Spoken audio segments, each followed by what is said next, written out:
হাবিব আমার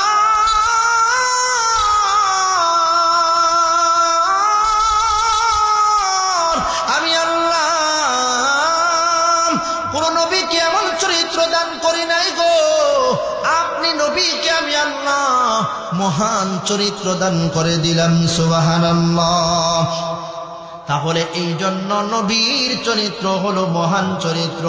তাহলে সেই নবীকে আমাদের ভালোবাসা দরকার আসেনি? আরে ভাই, নবীকে কেন ভালোবাসবো? কারণ নবীর চরিত্র দেখে কত বেঈমান কালিমা পরি মুসলমান হয়ে গেছে। সুবহানাল্লাহ। গোটা মক্কা নগরীর ভিতরে নবীর বিরুদ্ধে কথা বলছে। গোটা মক্কা নগরীর চতুর্দিকে মানুষগুলো আমার নবীকে পাগল পাগল বলছে। কিন্তু নবীর পাগল পাগল মক্কার বেঈমানরা বলছে ঠিকই, কিন্তু অনেক বেঈমানরা নবীর চরিত্র দেখে দেখে কালিমা পড়ে মুসলমান হয়ে গেছে। সুবহানাল্লাহ। আরে হয়, বুখারীর মধ্যে আছে নবীর সাহাবী আব্দুল্লাহ ইবনে সালাম রাদিয়াল্লাহু তাআলা আনহু, তিনি তখনও কালিমা পড়েন নাই, নবীর দরবারে চলে আসছে। আয়েশা বলেন, মুহাম্মদ, গোটা মক্কা নগরীর মানুষগুলো তোমাকে পাগল পাগল বলতেছে, তোমার চরিত্র নিয়ে কথা বলতেছে, তুমি নাকি নবী দাবি করছো, এই জন্য গোটা মক্কা নগরীর মানুষগুলো তোমার বিরুদ্ধে চলে গেছে।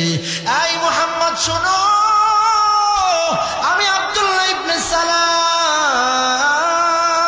তোমাকে পাগল বলবো না, তোমাকে আমি অন্য কিছুই বলবো না, তোমাকে আমি এই মুহূর্তে পাগল বলবো না, তোমাকে নবীও বলবো না, কিন্তু এই মুহূর্তে তোমার কাছে আমি আসছি। শোনম, তুমি নাকি মুহাম্মদ, তুমি নাকি রাসূল, তুমি নাকি আল্লাহ তাআলার পক্ষ থেকে আসছো, এই মুহূর্তে আমি তোমাকে পাগল বলতে পারি না, তবে আমি তোমাকে তিনটা প্রশ্ন করব।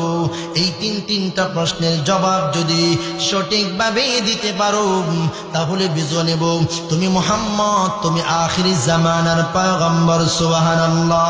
আব্দুল্লাহ ইবনে সালাম মুহাম্মদকে ডেকে বলেন, আয় মুহাম্মদ, তুমি যদি সত্য নবী হয়ে থাকো গো, এই তিন প্রশ্নের জবাব তুমি সঠিকভাবে দিতে পারবা,